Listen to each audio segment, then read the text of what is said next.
July 1838 brought with it the oppressive heat that seemed to seep into the very bones of Burke County, Georgia. The sun rose early and mercilessly, casting long shadows across the cotton fields that stretched like a green ocean over the low hills. The enslaved workers moved slowly among the rows, their sweat mingling with the rich, red earth, tending to the plants that promised profit for the plantation owners above all else. Yet at Willowbend, the main house, an imposing white-columned structure with ivy clinging stubbornly to its facade, contained a secret no cotton bales could reveal, a darkness far heavier than the summer air. Cordelia Rutled, recently widowed at 33, had retreated into the mansion's upper rooms, her children scattered among the halls and quarters, each absorbed in the quiet, tense rhythm of survival. Her late husband, Thomas Rutled, had left her the estate not merely as inheritance, but as a test of character, whether she could manage the plantation's wealth, its laborers, and the expectations of Southern society all at once. Cordelia, however, was not content with managing the day-to-day. She was consumed by a different vision, one that was equal parts vengeance, obsession, and desperation. Months before, a letter had arrived from Victor Kensington, a self-styled physician and alchemist, whose reputation, though dubious, carried the allure of European sophistication. Cordelia had written to him almost immediately after Thomas's death. Desperate for guidance, Kensington promised a treatment that would restore her vitality, and in her mind, her sense of justice. The cost was steep, $5,000 paid in installments, plus the expense of rare chemical supplies, but Cordelia, with funds carefully saved from her father's inheritance, agreed without hesitation. To her, the money was irrelevant. What mattered was the chance to reclaim power over her body, her life, and the men who, in her mind, had wronged her. The letters from Kensington were meticulous. He outlined a regimen that combined chemical administration, ritualized bathing, and verbal incantations he claimed could transfer the vitality of one person to another. His instructions were simultaneously precise and absurd, blending legitimate medical terminology with outright fabrication. The compounds he supplied, mercury solutions, arsenic tinctures, digitalis extracts, and plant-based alkaloids, were to be given in carefully measured doses, calculated to induce compliance, illness, and ultimately, the illusion of life force being transferred. Kensington instructed Cordelia to maintain dominance over her selected male subjects, to create an atmosphere of inevitability, helplessness, and fear. Nakedness, cold water, prolonged bloodletting, and incomprehensible verbal formulas were all meant to break the men's resistance, while convincing Cordelia that she absorbed their vitality in return. Kensington's letters were not mere medical advice. They were a blueprint for manipulation, and Cordelia received them with the kind of devotion usually reserved for scripture. She selected 3 men, Isaiah Drummond, Caleb Tucker, and Josiah Mercer, who fit the physical criteria Kensington had outlined. The reasoning, Cordelia told herself, was simple.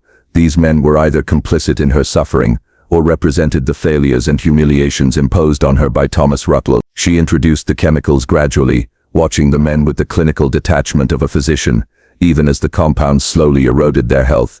By mid-July, the results were undeniable. Isaiah had become gaunt and nearly immobile.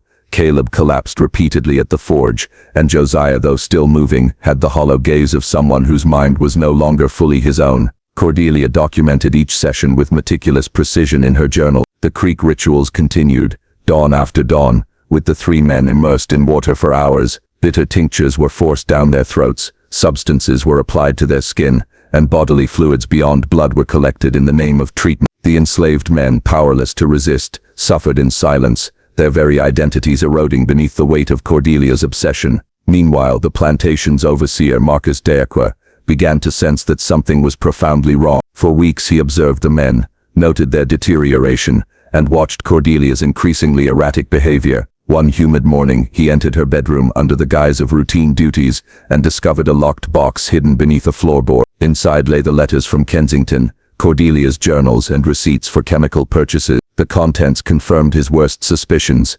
These were not merely home remedies or eccentric experiments. They were carefully orchestrated acts of destruction, administered by a woman who believed herself to be right. Marcus took some of the most incriminating documents and rode to Westboro to consult with Howard Pritchard, a discreet and ambitious attorney. Together they began to build a case, recognizing that Cordelia was not only cruel but dangerously unstable.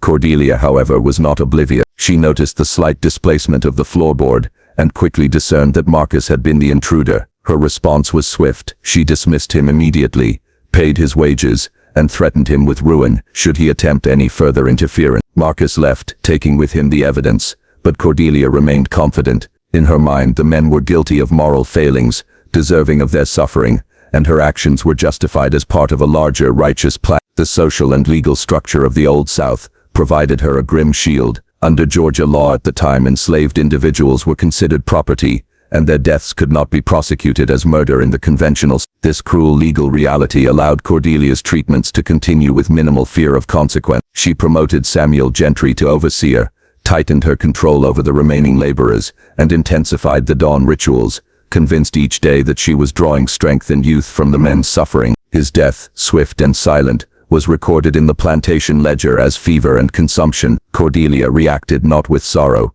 but with renewed fervor. Caleb and Josiah were subjected to even more rigorous treatment. Her children, young and increasingly aware of the strange rhythms of the household, observed in silence, internalizing the horror that played out before them. Margaret Rutled, Cordelia's eldest daughter, grew increasingly alarmed. By early August, she could no longer remain silent. She wrote a detailed letter to her Aunt Catherine Vance in Charleston, describing the cruel rituals, the deterioration of the three men, and the pervasive sense of evil that had taken hold at Willowbend. Catherine, horrified, contacted Dr. Pitton, instructing him to examine the men and assess Cordelia's mental state. Pitton's visit on August 20th confirmed the worst fears: extreme emaciation, chemical burns, neurological damage, and cognitive decline. When confronted, Cordelia defended her actions, claiming the treatments were scientifically valid, and that the men deserved their fates. The stage was set for legal and medical intervention. Pitton reported his findings to the county authorities,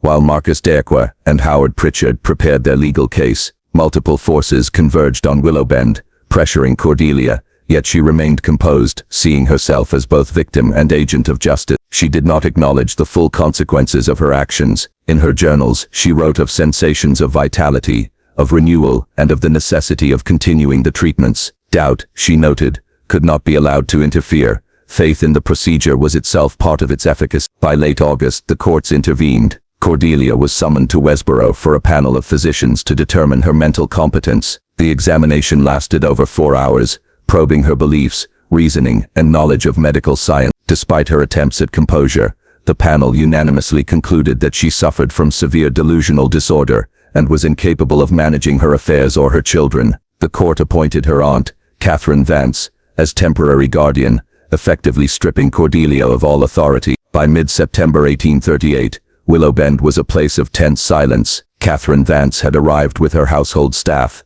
asserting control over the estate and the children. The mansion, once dominated by Cordelia's cold authority, now felt like a carefully managed house of observation. Cordelia was confined to a locked bedroom, stripped of the power she had wielded over the plantation and its enslaved laborers. The dawn rituals at Turkey Creek had ended, but their legacy lingered in the form of Caleb and Josiah, whose bodies bore the marks of chemical abuse and prolonged exposure to the cold waters of the creek. The aftermath of Cordelia's actions revealed the full complexity of the deception that had led her to madness. Investigators hired by Catherine sought out Victor Kensington, the so-called physician, whose fraudulent treatments had catalyzed the horrors at Willowbend. His Charleston offices were found abandoned. Landlords reported that he had left suddenly in early September, leaving unpaid rent and personal effects removed. Hidden correspondence and financial ledgers revealed a man who had preyed on the desperate, using elaborate pseudo-scientific claims to manipulate wealthy women into committing acts that served his professional ambition. He had compiled meticulous reports on Cordelia's activities,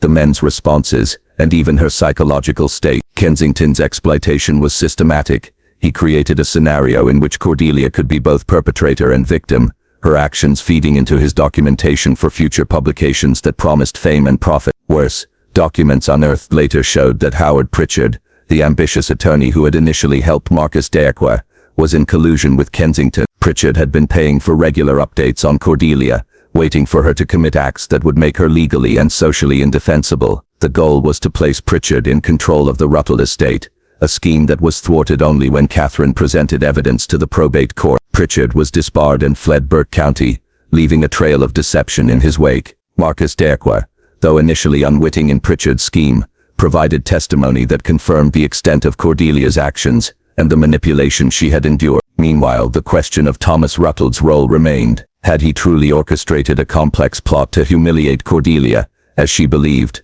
or had her suspicions been entirely the product of paranoia? A private investigation commissioned by Catherine revealed a more nuanced reality. Thomas had suffered from multiple sclerosis in his 20s, a condition that likely caused sterility. Historical records confirmed that his first marriage produced no children, despite no apparent fertility issues on his wife's side. But Thomas had fathered children with enslaved women prior to his marriage to Cordelia, raising them quietly at Willowbend as skilled laborers. Cordelia had partially uncovered the truth. Her children were biologically related to Isaiah, Caleb and Josiah, but her interpretation was catastrophically distorted. She believed these men were being used to violate her or manipulate her fertility, whereas in reality, they were Thomas's prior children, raised under the strict social codes and secrecy of the plantation system. Thomas's deliberate concealment of these facts created fertile ground for Cordelia's obsessive reasoning, feeding her delusions and guiding her hand toward murder. Her suspicions were rooted in fragments of truth, twisted into a narrative that transformed her from a wronged widow into a lethal executor of her own imagined justice. By September 24, 1838, Caleb Tucker succumbed to the prolonged poison. Josiah Mercer survived but was permanently impaired, a living ghost of his former self. The surviving documents, letters and journals reflect the tragedy of their fates: bodies destroyed, minds broken, and lives irreversibly altered. Cordelia herself, confined to the Milledgeville Lunatic Asylum in November 1838, lived under strict supervision for 14 years. Hospital records describe her as quiet, writing obsessively in journals that were regularly confiscated, her awareness of her crimes intact but her capacity for restraint absent. The Rutled children were raised under Catherine Vance's careful supervision in Charleston. Margaret married a physician in Philadelphia and never returned to Georgia, while Thomas Jr. eventually sold Willowbend in 1856, unwilling to be tied to a plantation so steeped in horror. The younger children were shielded from the full truth, learning only that their mother had been declared insane and that 3 enslaved men had died mysteriously on the estate. Victor Kensington vanished from public records, leaving behind only fragmented evidence of his fraud. Reports placed him in New Orleans, Mexico, or South America, practicing under a different name. He left a trail of exploitation, manipulating women like Cordelia to enact his experiments, using the desperation and grief of widows to conduct toxic experiments disguised as medicine. By 1850, his name had disappeared entirely, erased as if he had never existed. The secret of Thomas Rutled's children remained buried, dispersed among the enslaved population, never publicly acknowledged. Some descendants were sold away after Catherine took control,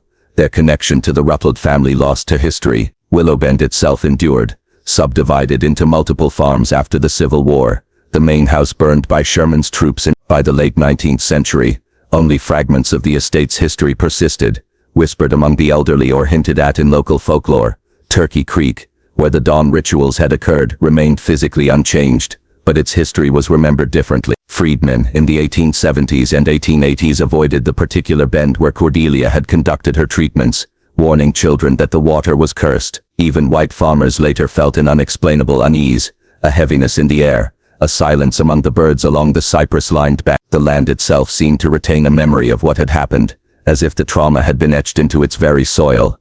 A final chilling fragment of the story emerged in 1899, when Catherine Vance's estate was being settled. Among her carefully preserved papers was a letter written by Cordelia from the asylum in 18. The letter revealed her consciousness of the horror she had enacted. She knew she had murdered innocent men. She knew Kensington was a fraud. She understood the twisted nature of her suspicions about Thomas, yet she admitted she could not say she would have acted differently. Her clarity about her own madness, her understanding of what she had done, and her embrace of her delusion was profoundly disturbing. The letter was destroyed by the attorney Robert Dunbar, who felt it was too dangerous, too horrifying to become public. Only a single page of Cordelia's journal, from March 10, 1838, survived, documenting the beginning of the Turkey Creek treatments. It revealed her obsession, her belief in the treatments, and the chilling rationalizations that allowed her to continue. By the 20th century, the story of Cordelia Rutled became a cautionary tale, fragmented, distorted, and treated as legend. The physical evidence had been buried or destroyed, and the few surviving documents were scattered in private collections and restricted archives. Turkey Creek, flowing clear and cold, seemed innocent to the casual observer, yet it carried an invisible legacy of cruelty and obsession. Descendants of the Rutleds and the enslaved men could glimpse, in whispers or fragments of family memory, that something terrible had occurred. Yet the full-scale, The psychological complexity and the intertwined web of deception, madness, and societal injustice remained largely lost to time. What remains today is the lesson inherent in Cordelia's story.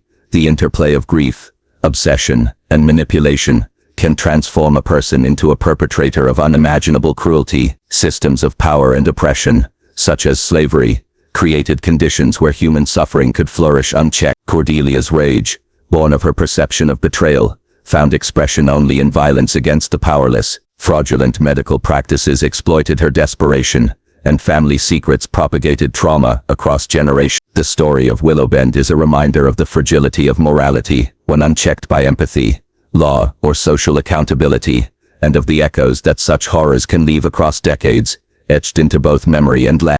By the turn of the 20th century, Willowbend had ceased to exist in its original form.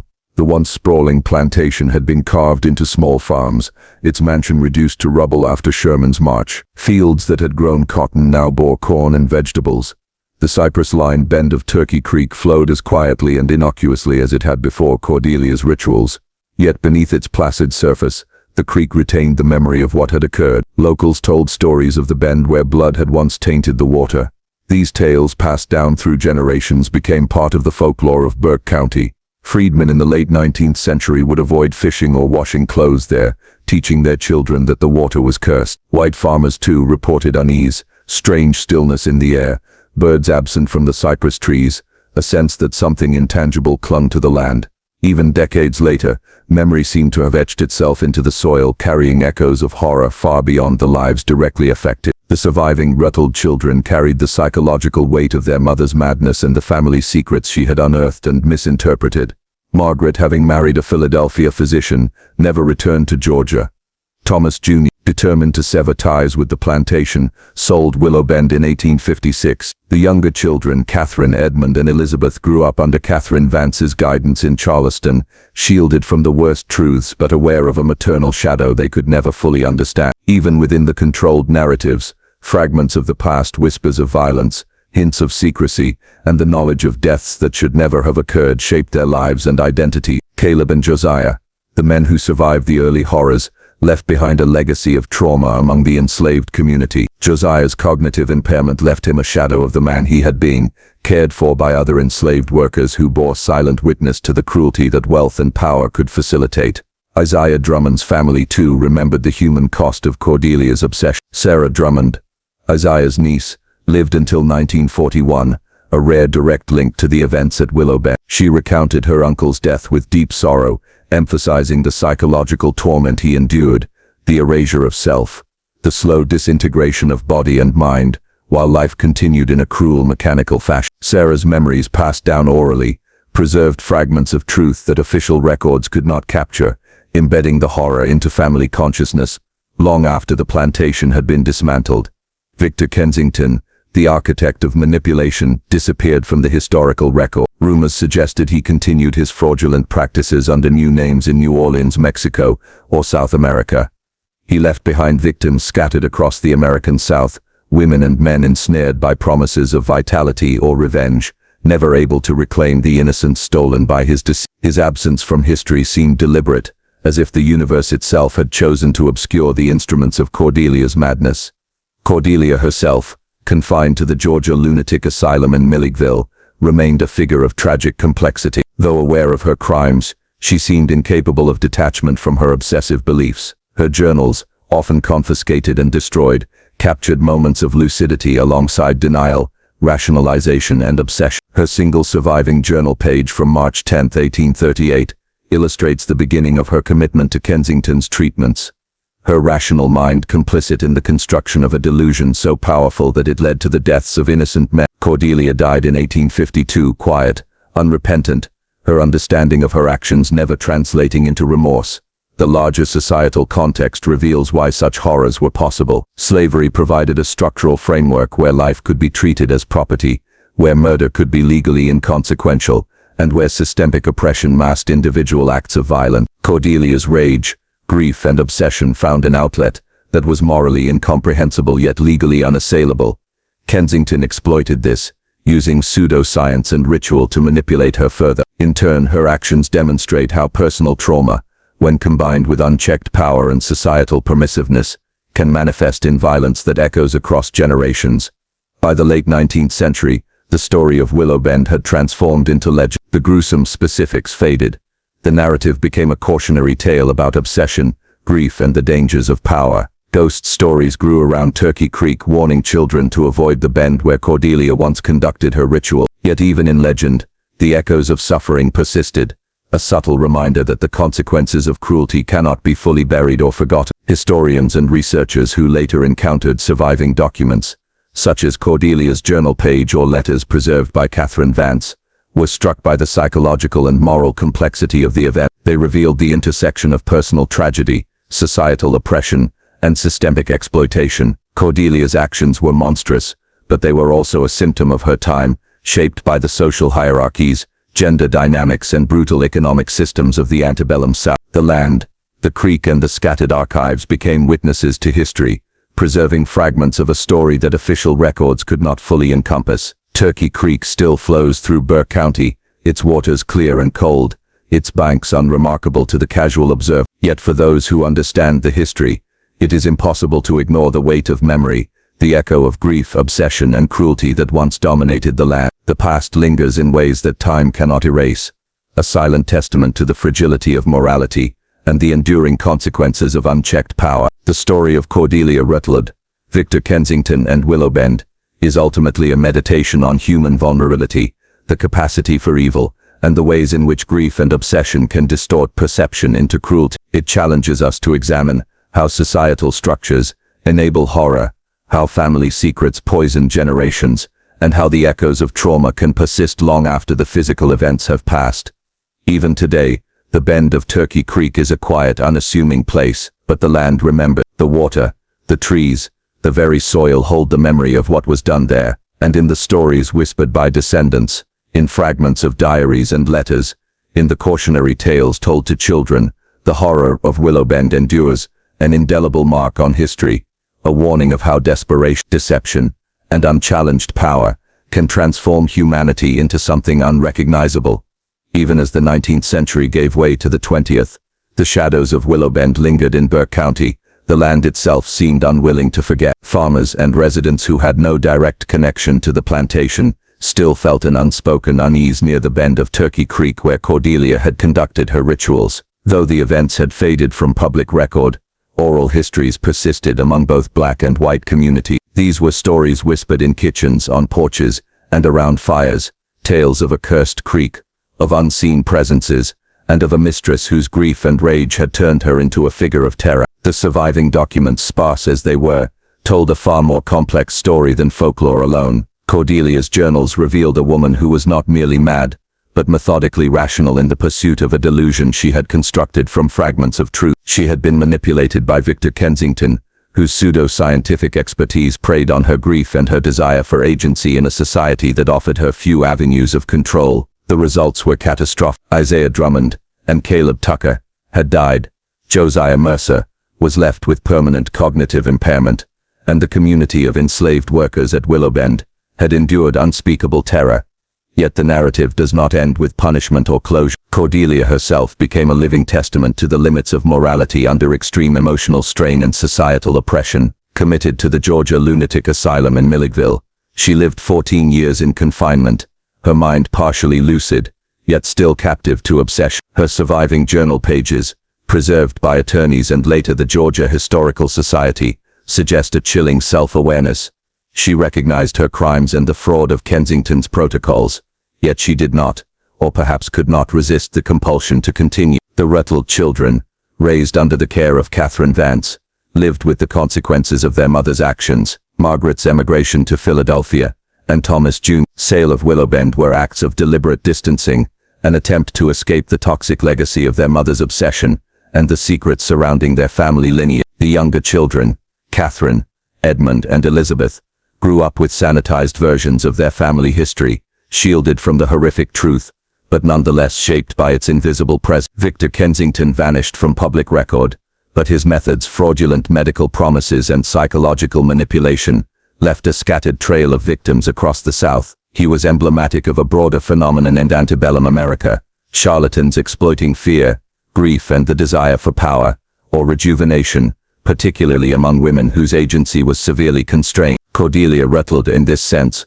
was both a victim and a participant in a larger culture of exploitation, where individual madness intersected with systemic vulnerabilities. The story of Willowbend also forces reflection on the legal and social structures of the Old South. Under Georgia law at the time, the deaths of enslaved people at the hands of their owners were not considered murder. This legal framework, combined with rigid racial hierarchies and patriarchal authority, created an environment where cruelty could flourish with near impunity. Cordelia's actions, while morally reprehensible, were also legally protected to a degree, highlighting the systemic injustices that enabled and perpetuated such horrors. By the 1920s, the tale of Willowbend had been distilled into legend, a ghost story warning children away from dangerous water, stripped of specifics, altered with each retelling, yet even as the details blurred, the psychological and moral truths endured. The story became a cautionary tale about the dangers of unchecked grief, obsession, and the corruption of power, demonstrating how personal trauma can manifest in violence when societal structures leave no outlet for justice or understanding. Scholars who later examined the surviving documents were struck by the intricate web of deception, manipulation, and tragedy. Cordelia Rutled was neither a simple villain nor a purely innocent victim. She was a woman whose intelligence and perception were twisted by grief and circumstance into a destructive force. The consequences of her actions were amplified by the societal context, the institution of slavery, gender constraints, and a legal system indifferent to the humanity of the enslaved. Turkey Creek remains today, flowing silently through what was once Willowbend, a natural monument to history's unseen weight. Its waters are clear and cold, its banks unremarkable, yet for those who know its history, the creek embodies memory of suffering, grief, obsession, and moral complexity. In the absence of comprehensive records, the land itself becomes a repository for history, a reminder that trauma and horror do not disappear. They persist in subtle ways, shaping collective memory and local consciousness. The echoes of Willowbend remind us that human cruelty is often intertwined with vulnerability and societal structure. Cordelia Rutled's descent into obsession and violence demonstrates how desperation and betrayal can transform the most rational mind into an agent of destruction. At the same time, her story highlights the importance of context. She was a product of her time, a figure whose rage and trauma found expression within a society that afforded her few alternatives. As historians, descendants, and curious minds confront this past, the narrative continues to challenge our understanding of morality, responsibility, and memory. It invites reflection on the ways in which power can corrupt, grief can distort, and secrecy can compound tragedy. The story of Willowbend is more than a historical footnote. It is a lens through which we can examine the darkest aspects of human behavior, the consequences of systemic oppression, and the fragile line between victimhood and culpability. In the end, Turkey Creek flows, indifferent yet eternal, a silent witness to the horrors it has seen. The bend where Cordelia bathed with her victims remains unremarkable, yet it carries the weight of history. The land remembers, and through the memories of those who survived, through journals, letters, and oral histories, the story of Willowbend persists. It serves as a warning, a testament, and a mirror, reflecting both the capacity for human cruelty and the enduring impact of history on generations yet to come. By the mid-20th century, Willowbend had faded almost entirely from public memory. The main house was gone, the fields divided, and Turkey Creek flowed through its former boundaries as it always had, unchanged, serene, and indifferent. Yet in Burke County, fragments of the story endured, whispered by the oldest residents or preserved in the cautious writings of families who had witnessed the horrors firsthand. The tale of Cordelia Rutled had become a ghost story, a moral lesson, and a cautionary legend intertwined with the region's history of slavery, power, and secrecy. The descendants of the enslaved men who had suffered at Willowbend carried the echoes of trauma silently. Isaiah Drummond, Caleb Tucker, and Josiah Mercer left behind stories, memories, and a genetic legacy that would ripple across generations, even if the details of their deaths were obscured. The subtle injustices and brutalities of the antebellum South, compounded by Cordelia's obsession, created a multi-generational scar. Oral histories passed down quietly ensured that the horrors were never entirely forgotten, even if the specific facts were lost. Cordelia herself remains a figure both fascinating and terrifying. The letters she wrote from the asylum in Mingled, the fragments of journals preserved in family archives, and the reports of physicians reveal a woman fully aware of her own descent into madness and destruction. She understood the fraud of Victor Kensington, the complexity of her own delusions, and the devastating consequences of her actions. Yet disturbingly, she never expressed regret in a way that could have allowed true reconciliation or understanding. Her madness was lucid.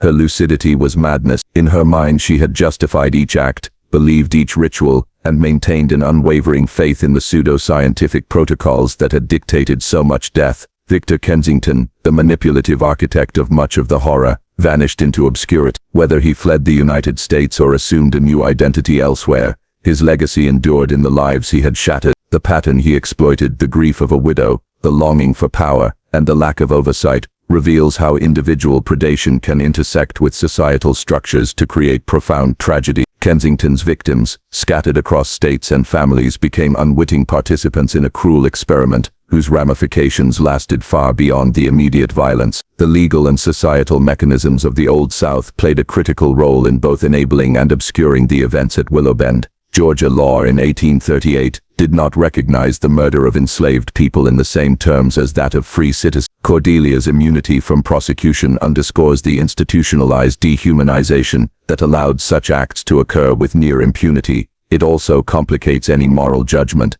Cordelia's actions were legally sanctioned within a profoundly unjust system, even as they were morally indefensible. Her story highlights the intersections of gender, grief, power, and legality, creating a tableau of human tragedy that is as instructive as it is horrifying. Cultural memory transformed the horror into legend. By the late 19th and early 20th centuries, stories of Turkey Creek and the Cursed Mistress became a form of moral storytelling. White and black communities alike adapted the tale to fit oral traditions, emphasizing the supernatural or the moralistic aspects, while losing the precise historical truth. Yet even in its distorted form, the story carried essential truths: the dangers of unchecked obsession, the abuse of power, and the lingering consequences of trauma. Today, scholars who study Willowbend are confronted with fragmentary evidence: a single journal page preserved by the Dunor family, letters from Catherine Vance, sparse medical records, and oral histories passed down through generations. Even these fragments reveal a narrative of profound complexity: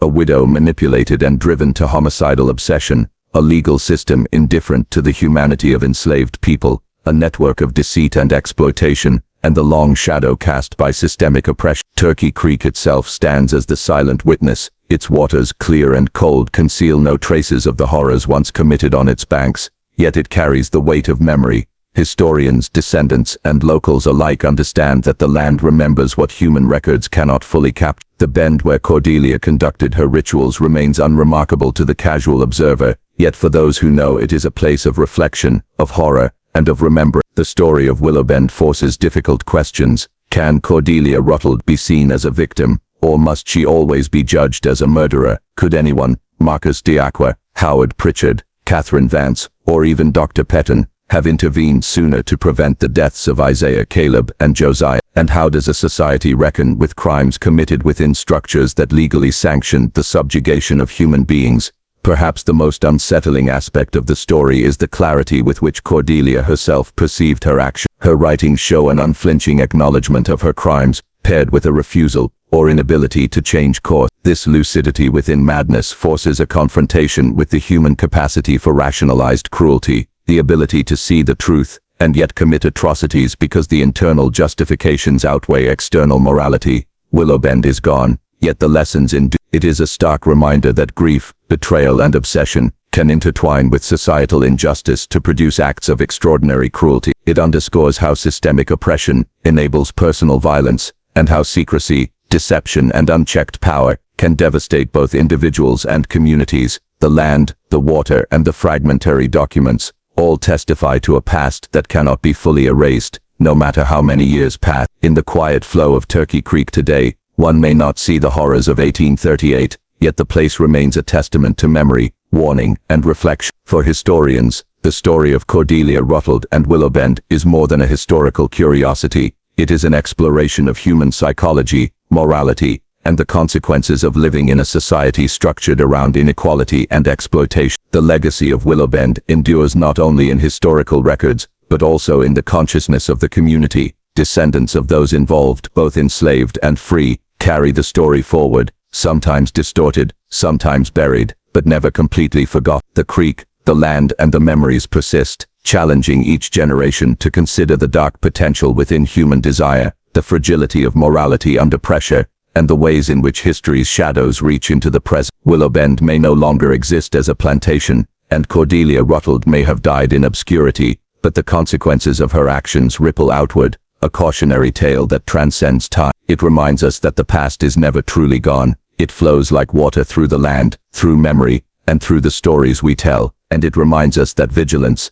justice, and empathy are necessary if we are to prevent the repetition of such horror. Even decades after the last living witnesses passed away, the story of Willowbend lingered in the collective consciousness of Burke County. By the early 20th century, the plantation's land had been divided, the once grand house reduced to rubble, and Turkey Creek flowed quietly, oblivious to the past atrocities it had witnessed. Yet the whispers of Cordelia Rutled and the horrors she had inflicted survived in oral traditions, family lore, and the few surviving documents that had escaped destruction. To the white communities, the tale became a cautionary legend, told in hushed tones to warn children of the dangers of obsession, greed, and pride. To the black communities, it was a reminder of the profound injustices endured by their ancestors, a story of exploitation, cruelty, and resilience. The duality of the memory reflects the complexities of historical truth, one story remembered as morality play, another as testament to suffering and survival. Cultural historians later noted how Willowbend exemplifies the intersections of gender,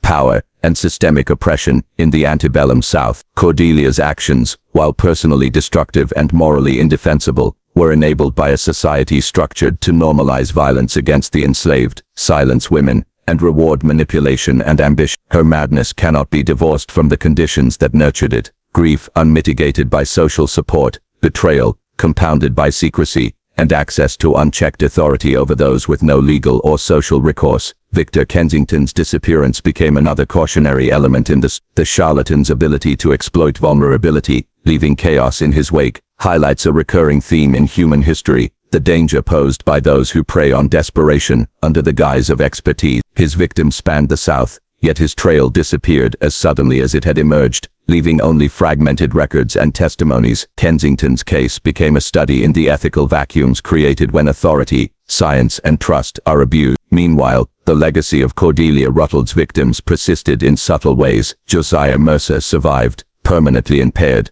a living monument to human cruelty. Isaiah Drummond and Caleb Tucker's deaths were recorded in legal documents and oral histories, but their lives, talents, and humanity were all but erased. Their descendants inherited a legacy of trauma, yet also a deep resilience, a testament to the enduring human capacity to endure and remember even in the absence of justice. By the mid-20th century, historians and scholars began piecing together what had occurred at Willowbend. The limited surviving documents, including the single journal page preserved by Robert Denor, letters from Catherine Vance, and scattered family records, revealed the psychological complexity of Cordelia Rutled and the devastating consequences of her action. Researchers recognized the duality of her story. She was both perpetrator and victim, driven by delusion but also manipulated by malevolent forces. Her case became a subject of psychological, historical, and ethical study, illuminating the fragile boundary between grief-fueled obsession and criminality. Turkey Creek, which had once been a site of ritual, abuse, and death, became a place of quiet reflection. Residents noted its peculiar aura,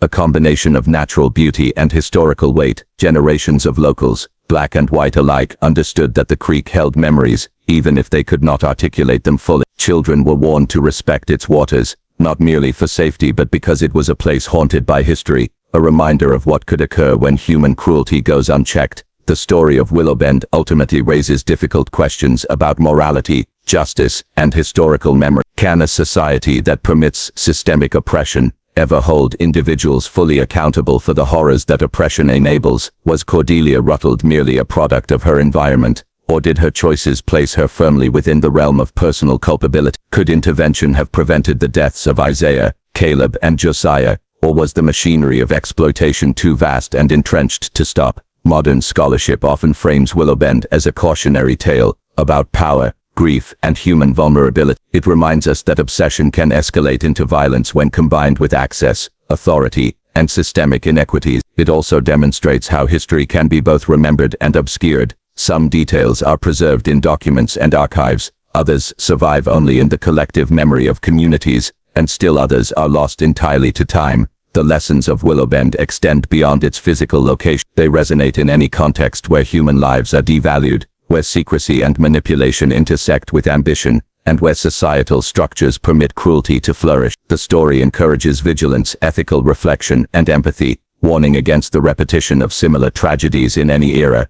As of the 21st century, Turkey Creek flows quietly through the landscape, clear and cold, carrying with it the weight of history. No markers denote the horrors of 1838, no memorial commemorates the lives lost or altered forever, yet the land, like memory itself, endures. Descendants of both the Rutled family and the enslaved workers continue to carry fragments of the story, transmitted through oral histories, family records, and local lore. In these recollections, distorted though they may be, the truth of Willowbend persists, a testament to human ambition, grief, obsession, and the shadow of systemic injustice. The narrative of Cordelia Rutled and Willowbend reminds us that history is rarely clean or simple. It is messy, morally complex, and often painful to confront. It challenges us to consider the ways in which social systems enable cruelty, how grief can morph into violence, and how human understanding of justice often lags behind the consequences of our actions. Most hauntingly, it confronts us with the capacity for human beings to embrace their own delusions,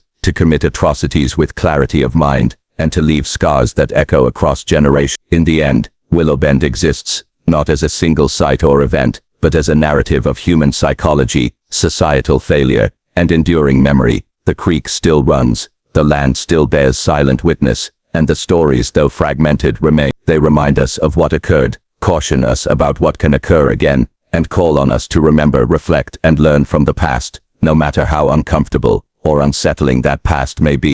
By the dawn of the 20th century, Willowbend had all but vanished from maps and official records. The plantation's fields were subdivided, the main house lay in ruins, and Turkey Creek flowed serenely, masking the atrocities it had witnessed. Yet for those who remembered, the story of Cordelia Rutled remained vivid, a cautionary tale of obsession, grief, and the consequences of unchecked power. The descendants of the Rutled family carried the weight of Willowbend quietly. Thomas Rutled's legitimate children had been raised by Catherine Vance in Charleston, shielded from the full horrors of their mother's actions. Margaret Rutled's marriage to a Philadelphia physician removed her permanently from Georgia, severing her from the land that had borne witness to tragedy. Thomas Jr. sold Willowbend in 1856, eager to escape the shadow of his family's history. Meanwhile, the enslaved and mixed-race children fathered by Thomas before his marriage were scattered, sold, and largely forgotten, their identities subsumed into a society that would not acknowledge their lineage. The story of Cordelia Rutled became a complex moral puzzle for historians, psychologists, and ethicists. Was she a tragic victim driven to madness by grief and manipulation, or a cold and calculating murderer, using her circumstances as justification for atrocity? Most concluded that she was both a product of her environment and her own obsessions, simultaneously manipulated and dangerously self-directed. Victor Kensington's role as instigator and manipulator underscored the consequences of predation, as he had exploited the desperate and vulnerable, leaving a trail of victims whose suffering rippled through generations. Psychological studies of Cordelia Rutled later framed her behavior as a case of severe delusional disorder, compounded by grief, obsession, and the extreme isolation of her social position. Her meticulous journals and unwavering adherence to Kensington's protocols demonstrated both intelligence and fanaticism, a dangerous combination that allowed her to rationalize cruelty while maintaining the illusion of moral and physical restoration. In her mind, she was enacting justice and recovering vitality. In reality, she was destroying lives. Turkey Creek, quiet and unassuming, remained a place imbued with memory. Freed black communities in the late 19th century avoided the bend where Cordelia had conducted her rituals, believing the water cursed. White locals similarly spoke of the place with hesitation, sensing that some unknown wrong had occurred there. The landscape itself became a repository of history, carrying the echoes of suffering and terror that no documents or records could fully convey. Surviving documents, scattered journals, letters, and legal papers offered glimpses into the events, though gaps and losses ensured that the full story would never be recovered. Scholars recognized that history is often incomplete, shaped by the preservation of some voices and the erasure of others. In Willowbend, the silenced voices of the enslaved men, Isaiah Drummond, Caleb Tucker, and Josiah Mercer, were the most tragic absences. They had been robbed of life, agency, and memory, leaving only fragments in the recollections of those who survived or remembered. Cordelia Rutled herself remained an enigmatic figure, confined to the Milledgeville Lunatic Asylum for the final 14 years of her life. She died quietly of pneumonia in 1852. Hospital records describe a patient who was introspective, often writing in journals that were confiscated or destroyed by staff. She never recanted her beliefs about Thomas's conspiracy, never acknowledged Kensington's manipulation, and never expressed remorse for the men she had killed. Her life ended under the care of a society that both protected and contained her, leaving historians to grapple with the moral and psychological complexities she embodied. The ethical and historical lessons of Willowbend endure. The case demonstrates how social structures of power, oppression, and secrecy can enable cruelty. It highlights the danger of unregulated authority and the capacity for grief and obsession to manifest in destructive ways. It also shows how individuals can be both victims and perpetrators, shaped by forces beyond their control yet accountable for the choices they make. Today, Turkey Creek flows as it always has, clear, cold, and deceptively calm. The bend where Cordelia conducted her rituals is unmarked, unremarkable, indistinguishable from countless other stretches of southern waterway. Yet beneath its surface lies the memory of violence and obsession, a testament to human cruelty, resilience, and the complex interplay of power and madness.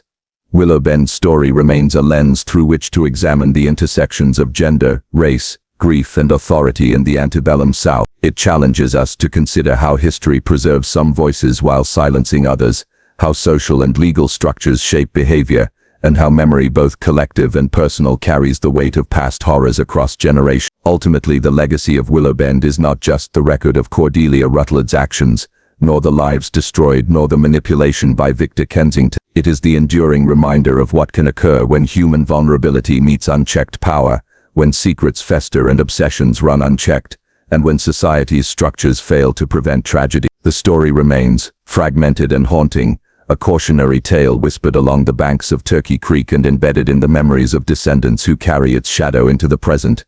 History remembers Willowbend, not for its grandeur, but for its darkness. It reminds us that evil, grief, obsession, and ambition can intertwine with devastating consequences. It reminds us to look beyond surface narratives, to seek truth amid fragments, and to acknowledge the lingering echoes of injustice long after the physical evidence has faded. And in the quiet flow of Turkey Creek, one can almost hear the faint, enduring trace of a story that refuses to be fully forgotten. Even decades after the events at Willowbend, the story of Cordelia Rutled lingered in whispers, half-remembered tales, and local lore. By the late 19th century, most details had blurred, transformed into cautionary tales about obsession, grief, and unchecked authority. Children were warned not to wander near Turkey Creek, told that the water had tasted blood and that the land was cursed. The narrative became legend, a mixture of truth and imagination, serving as a moral lesson for a community still reckoning with the legacies of slavery and power. Historians and psychologists who later examined Cordelia's case framed her actions as the result of a perfect storm: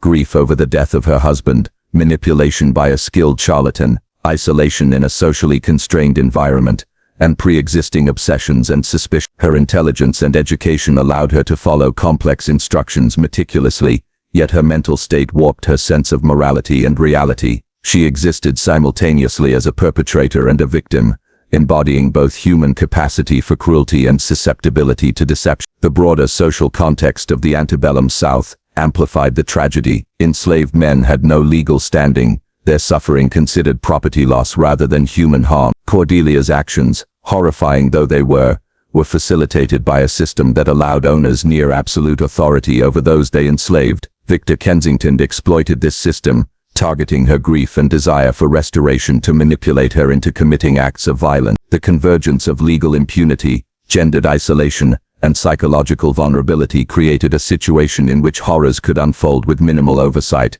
Turkey Creek itself became a symbol of memory and conscience. Locals, both black and white, avoided the bend where Cordelia had conducted her rituals, preserving an unspoken acknowledgement of wrongdoing. Even as the land was subdivided and the plantation structures erased, the creek carried a cultural memory that transcended generations. Oral histories preserved fragments of events that written records had obscured or lost, showing how collective memory can endure even when formal documentation failed. The surviving documents, the journals, letters, and records from the asylum, provided a glimpse into Cordelia's mind, her delusions, and the rationalizations she constructed. Her writings revealed self-awareness intertwined with obsession. She understood the gravity of her acts, yet she remained committed to them, believing in the efficacy of Kensington's protocols and the justice of her own judgment. This tension between awareness and action challenged moral and psychological understanding, raising questions about culpability, insanity, and the nature of justice. Willowbend's story also highlighted the intergenerational consequences of secrecy, manipulation, and oppression. Thomas Rutled's hidden children,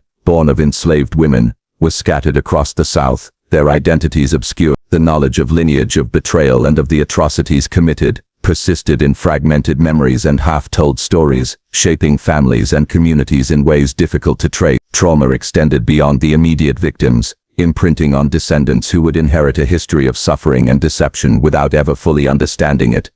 The case remains a lens through which historians examine the intersections of race, gender, power, and madness in antebellum America. It shows how societal structures can enable cruelty and exploitation while minimizing accountability. It reminds us that grief, obsession, and ambition can converge in destructive ways when compounded by social, legal, and psychological pressure. And it preserves a cautionary tale about the dangers of unchecked authority, the vulnerability of the isolated, and the ethical consequences of human manipulation. By the mid-20th century, the story of Willowbend had largely faded from public consciousness, surviving only in fragmentary documents and oral recollection. Scholars who uncovered letters, journals, and asylum records were struck by the psychological complexity and moral ambiguity of Cordelia's case. Her actions were monstrous, yet they were not entirely irrational. She was a person responding to grief, deception, and social constraints in ways that led to catastrophic consequences. Today, historians, psychologists, and ethicists continue to reflect on Willowbend, not merely as a tale of horror,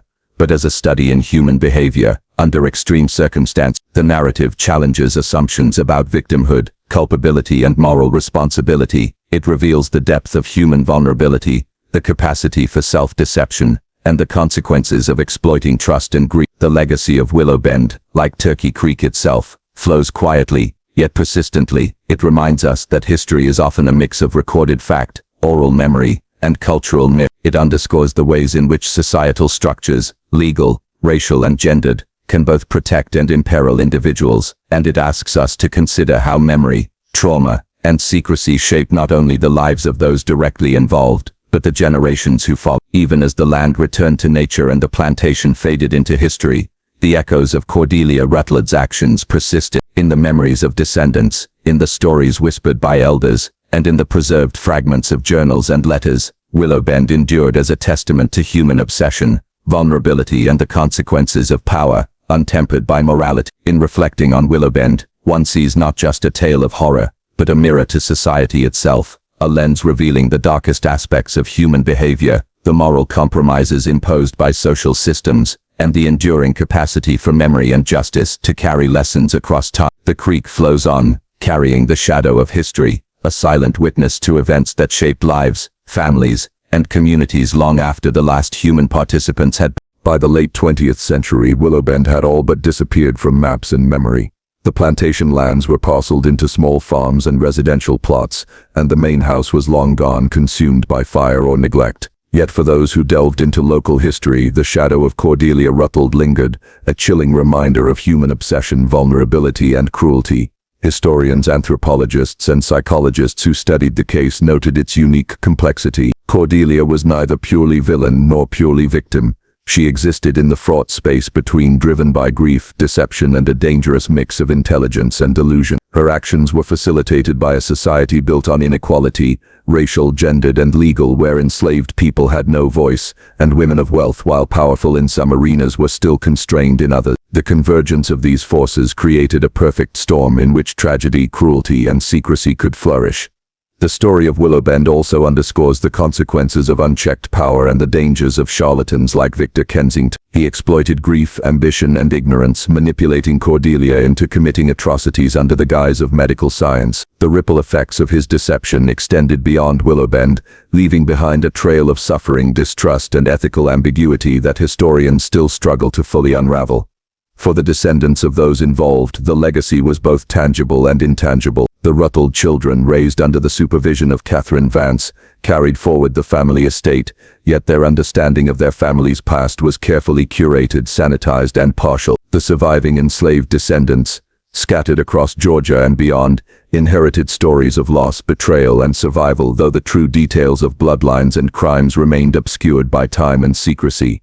Cultural memory preserved fragments of the event. Stories of Turkey Creek and the Bend, where Cordelia conducted her rituals, became ghost tales, warning children of dangerous waters, while elders spoke of Isaiah, Caleb, and Josiah with reverence and sorrow. These narratives transformed the horrors into moral lessons and local folklore, yet they also carried echoes of historical truth. In these tales, the suffering of the powerless and the destructive obsession of the powerful remained entwined, haunting the landscape and collective memory. Ethically, Willowbend serves as a stark reminder of the moral responsibilities inherent in knowledge, authority, and trust. Cordelia's intelligence and education, while impressive, were twisted by grief and manipulation into instruments of destruction. Kensington's fraud and Pritchard's scheming exemplify how ambition and exploitation can corrupt ethical judgment, leaving lasting scars on both victims and perpetrators. The story challenges modern readers to consider how desperation, secrecy, and systemic injustice can intersect to produce outcomes that are both horrifying and avoidable. The land itself, though altered by agriculture, development, and time, still bears silent witness. Turkey Creek continues to flow, its waters cold and clear, passing the bend where history unfolded with quiet indifference. The air above the site carries no sign of the past, yet the story endures in archives, in scholarship, in oral histories, and in the lingering memory of those who carry the legacies of Willowbend. Today, scholars who access the restricted documents preserved in family archives and historical societies confront the ethical challenge of telling the story responsibly. How does one convey the horror of past atrocities while respecting the humanity of those involved? How does one honor the memories of victims whose suffering was historically invisible? Willowbend in its entirety is a meditation on memory, justice, and the moral imperatives of history. The story also resonates beyond the local and historical, offering lessons applicable to modern contexts. It underscores the importance of skepticism toward authority, the dangers of unchecked ambition, and the ethical imperative to protect the vulnerable. It reminds us that grief and obsession, if unmediated, can drive individuals to harm others, even under the guise of righteousness. And it illuminates the persistent effects of secrecy and trauma, showing how the actions of one generation can reverberate across decades, shaping communities and consciousness.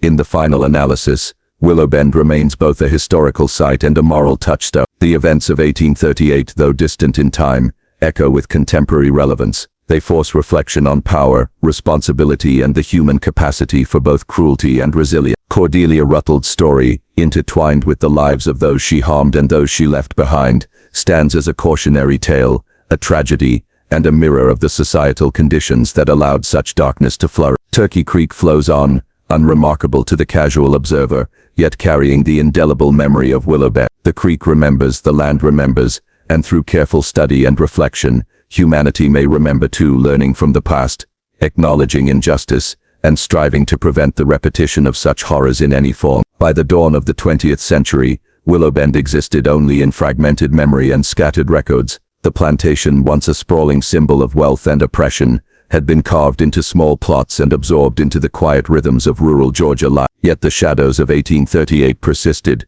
not just in the soil or the creek, but in the moral consciousness of those who learned the story, even in fragments. Cordelia Rutled's name, once whispered in fear and condemnation, had almost vanished from public memory, obscured by the passage of time and the careful curation of historical narrative. In Charleston and Burke County, families maintained silence, whether out of shame, protection of reputation, or the desire to shield future generations from the horror of what had occurred. Yet the events had left a moral imprint, subtle but indelible, on descendants and neighbors alike. The enslaved men who had suffered under Cordelia's delusions, Isaiah, Caleb, and Josiah, became more than names in the ledger of history. Their deaths, abuse, and the permanent harm inflicted on Josiah were silent testaments to the ways systemic injustice amplifies individual cruelty. Their memory survived through the oral histories of their families, through whispers in rural Georgia homes, through legends of Turkey Creek. These stories, distorted yet persistent, reminded subsequent generations of the cost of unchecked power and the fragility of human life under oppression. Meanwhile, the broader legal and cultural context evolved slowly. Georgia eventually abolished slavery, and society confronted, in fits and starts the legacies of inequality, abuse and exploitation. The Rutled children, shielded from the full horrors of their mother's actions, lived lives of relative privilege, yet the shadow of Willowbend remained in subtle ways in family silences, in unspoken histories, in inherited questions about identity and morality. For historians, Willowbend represents an extraordinary case study. It reveals the convergence of personal grief, societal expectation, gendered power, racial oppression, and fraudulent medicine. It demonstrates how intelligence and agency, when combined with vulnerability and manipulation, can produce tragedy on a scale both intimate and systemic. Cordelia Rutled was a complex figure, a grieving widow, a woman of intelligence and education, and simultaneously a perpetrator of violence, whose actions resulted in irreversible harm. Her story challenges simple moral judgments and compels a nuanced understanding of historical context, human psychology, and ethical responsibility. Victor Kensington's disappearance leaves an unsettling ambiguity. He remains emblematic of the dangers posed by charlatans and opportunists who prey on the vulnerable. His legacy, hidden victims, manipulated minds, and disrupted families, serves as a warning that the abuse of knowledge and trust can have long-lasting and devastating consequences. Pritchard's disbarment and flight, while temporarily satisfying, highlight how systemic oversight can fail, allowing those motivated by self-interest to exploit the vulnerable with minimal accountability. The land itself, Turkey Creek, the Bend, the fields became an unintentional memorial. Farmers, residents, and descendants avoided certain areas, sensing the lingering weight of past suffering. Folklore transformed history into cautionary tales, mixing fact and legend, horror and morality, in ways that preserved memory without fully disclosing truth. Even as modernity erased much of Willowbend's physical presence, the moral geography remained. Certain waters, certain bends, certain trees retained the imprint of tragedy, passed through generations like a ghostly inheritance. In reflecting on Willowbend, several truths emerge. Grief can drive extraordinary obsession. Secrets, when combined with power and deception, can destroy lives. Systemic injustice allows the strong to exploit the weak, and history often obscures the full magnitude of moral and human failure. Cordelia's descent into delusion, Kensington's exploitation, and Pritchard's opportunism combined with the vulnerabilities imposed by slavery to create an event that was horrifying, inevitable, and historically instructive. Ultimately, the story of the plantation lady, who bathed naked with male slaves daily, is more than a sensational anecdote. It is a lens through which to examine human behavior, societal structures, and the ethical complexities of history. It compels us to question how desperation, grief, and rage can be manipulated, and how systems of inequality facilitate tragedy. It reminds us that while time may obscure events, their consequences endure, shaping communities, memory, and moral understanding for generations. Turkey Creek continues to flow through what was once Willowbend, its waters still cold and clear, indifferent to the horrors once enacted on its banks. Yet for those who know the story, for those who remember, the creek is not merely a body of water. It is a witness, a silent repository of history, and a reminder that some echoes of human suffering are never fully erased. Willowbend's tale remains a cautionary story, a study of obsession, manipulation, and moral collapse, but it is also a testament to survival, resilience, and the human capacity to confront, document, and learn from the darkest corners of our past. In this way, the legacy of Willowbend endures, not in grandeur, not in celebration, but in memory, reflection, and the imperative to never forget.